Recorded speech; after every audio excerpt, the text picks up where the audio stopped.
आस्था और भक्ति की धरती कुंभ नगरी प्रयागराज में इन दिनों जोर शोर से माघ मेला 2023 की तैयारियां चल रही हैं। सूने पड़े रेतीले मैदान में अब तंबुओं का शहर बसने लगा है। घाट तैयार हो रहे हैं। संगम घाट पर नावों को तैयार किया जा रहा है। संगम में नदी के इस पार से उस पार जाने के लिए कई रेत और पीपे के पुल भी बनाने का काम शुरू हो चुका है।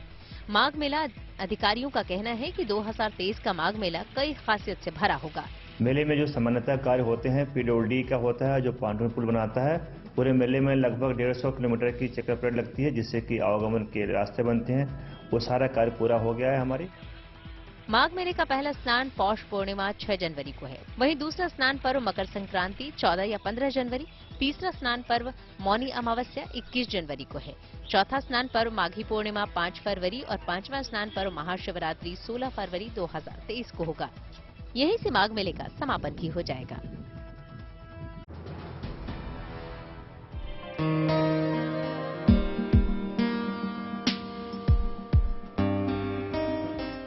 शिरडी का साईं मंदिर दुनिया के अमीर मंदिरों में गिना जाता है।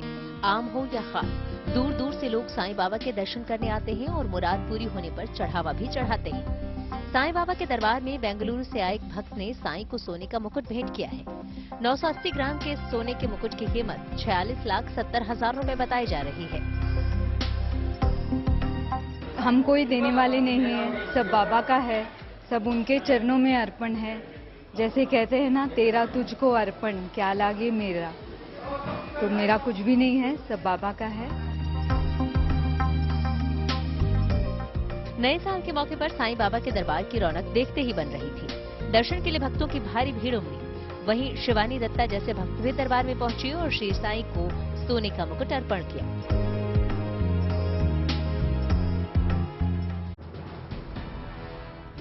दिन हो या रात हो, ये कदम कभी नहीं रुकते। ये सजग निगाहें हर पल देश की सरहदों को महफूज रखती हैं। सीमा पर गश्त करती इन महिला प्रहरियों का ये जज्बा देखिए। सर्द रातों में बीएसएफ जवानों की ये जोशीली कदमताल सरहदों को महफूज रखती है। ये कच्छ के लाबी बॉर्डर का इलाका है, जहां जवान पूरी गर्मजोशी के साथ अपनी ड्यूटी निभाते हुए नए साल का स्वागत कर रहे हैं। ये साल 2023 को इनका पहला सैल्यूट है। इस अवसर पर इन जवानों ने अनूठे अंदाज में देशवासियों को नए साल की शुभकामनाएं भी दी। जय हिंद। सुरक्षा बल तरफ थी तमाम लोगों को नवा वर्ष की शुभकामनाओं। जय हिंद। बेशक इनकी भाषा अलग है, जुबान अलग है, लेकिन भाव एक, जज्बात एक, अंदाज एक, और यही इस देश की ताकत है। एक मशहूर कहावत है कि जंगल में मोर नाचा किसने देखा, लेकिन कटक के इस गांव में जब मोर नाचते हैं तो दुनिया देखती है। यहाँ करीब 163 मोर हैं, जो यहाँ की आबोहवा में खुलकर विचरण करते हैं। बड़े ही प्रेम के साथ गांव के लोग इस खूबसूरत जीव का पेट भरते हैं, पोषण करते हैं, संरक्षण करते हैं। इंसान और मोर के बीच पनपे इस अनूठे रिश्ते का दीदार करने अब दूर दूर से लोग यहाँ पहुँचने लगे हैं। यहाँ का जो लोग है, केयरटेकर है, वहाँ बाकायदा उनका खाना देता है। उस खाना का ये में आते हैं, यहाँ आते हैं, और लोग के लिए एक माने एक अट्रैक्शन पॉइंट है। अभी जगह टूरिस्ट स्पॉट के तौर पर विकसित हो चुकी है। यहाँ पहुँचने वाले सैलानी भी इन मोरों के संरक्षण में योगदान देते हैं। वक्त के साथ ये जगह खूबसूरत मोरों की रिहाइश में तब्दील हुई है। गुड न्यूज ये है कि इंसानी देखरेख और अनूठे जज्बात की वजह से यहाँ मोरों की तादाद लगातार बढ़ रही है और यहाँ की प्राकृतिक खूबसूरती भी। ये दक्षयानी है, मऊ की रहने वाली है। 11वीं में पढ़ती हैं यूपी के सीतापुर जिले के विद्या ज्ञान स्कूल में। इनके बारे में हम आपको इसलिए बता रहे हैं क्योंकि इन्होंने छोटी उम्र में बड़ा काम किया है। इन्होंने एक ऐसी डिवाइस तैयार की है जिससे अब अगर गलती से बच्चा कार में लॉक हो जाए तो दम घुटकर उसकी जान नहीं जाएगी।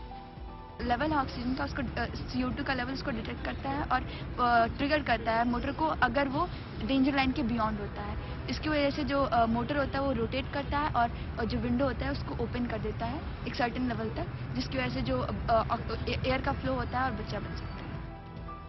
डिवाइस का नाम मिशन प्रोटेक्टर है। दक्षयानी ने इसे 8वीं क्लास में बनाना शुरू किया था और अब जाकर कंप्लीट हुआ है, जब वो 11वीं में आ गई हैं। हालांकि उन्होंने ये डिवाइस 1 साल में ही कंप्लीट कर ली थी, लेकिन जब उन्होंने इस डिवाइस को साइंस इन्वेंशन से जुड़े एक कार्यक्रम में शोकेस किया तो वहां इन्हें इस डिवाइस की कमियों का फीडबैक मिला। इन्होंने इस पर काम किया और फाइनली अब ये डिवाइस पूरी तरह से इस्तेमाल के लिए तैयार है।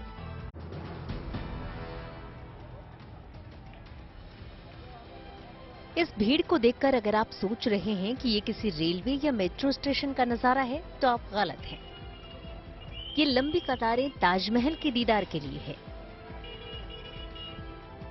उत्तर प्रदेश के आगरा में साल के पहले दिन यानी 1 जनवरी को बड़ी तादाद में सैलानी ताजमहल देखने पहुंचे।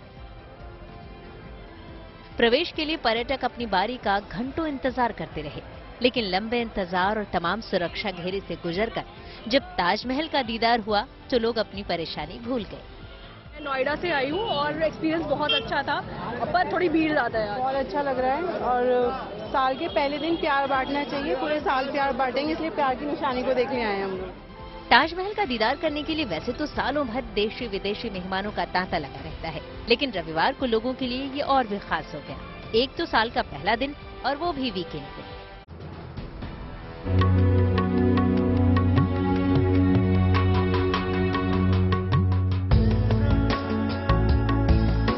जम्मू कश्मीर में इन दिनों मौसम बेहद खुशगवार है। नए साल पर सैलानियों को बर्फबारी का गिफ्ट मिला तो नए साल के आगाज के बाद भी बर्फबारी से पर्यटकों के चेहरे खिल उठे। रामबन के पटनी टॉप में बर्फबारी के बाद पर्यटक बर्फ में मस्ती करते नजर आए। कल ही पता चला कि यहाँ पे पटनी टॉप में जो है स्नोफॉल हुई है थोड़ी, तो मैं यहाँ देखने आया तो यहाँ पटनी टॉप पर ये नत्था टॉप पे काफी बर्फबारी हुई है और यहाँ मैं अपने दोस्तों के साथ में आया हूँ और कुछ फ्रेंड्स आए मेरे, जिनके साथ में काफी बर्फ में काफी एंजॉय कर रहा हूँ। पटनी टॉप से लेकर नत्था टॉप तक बर्फबारी के बाद सैलानियों की भीड़ जुट गई। बच्चों से लेकर बुजुर्ग तक बर्फबारी का लुत्फ उठाते नजर आए। बर्फबारी की वजह से जहां सैलानियों के चेहरे खिल उठे तो होटल से लेकर तमाम स्थानीय कारोबारियों के चेहरों पर भी खुशी की लहर दौड़ गई।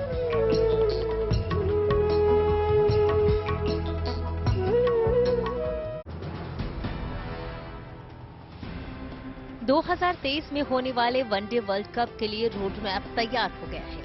बीसीसीआई ने रविवार को टीम इंडिया के परफॉर्मेंस पर रिव्यू मीटिंग की, जिसमें टीम इंडिया के परफॉर्मेंस और आगे के प्लान पर चर्चा की। बीसीसीआई ने तय किया है कि वनडे वर्ल्ड कप के लिए अभी से ही 20 प्लेयर्स का चयन किया जाएगा, जिन्हें रोटेशन के हिसाब से वर्ल्ड कप के लिए तैयार किया जाएगा।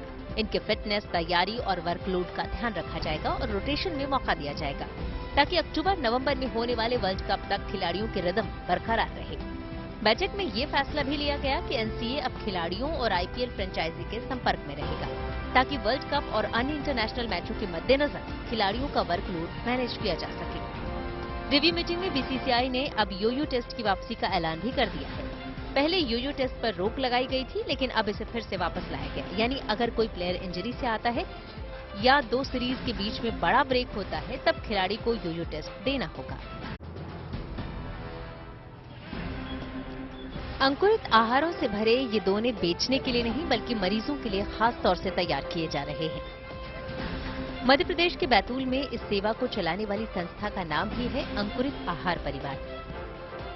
24 साल पहले कुछ समाजसेवियों और पत्रकारों ने मिलकर गरीब मरीजों के लिए ये सेवा शुरू की थी। इसके तहत जिला अस्पताल में सुबह सुबह मरीजों और उनके परिजनों को पौष्टिक आहार के रूप में अंकुरित आहार बांटे जा रहे हैं।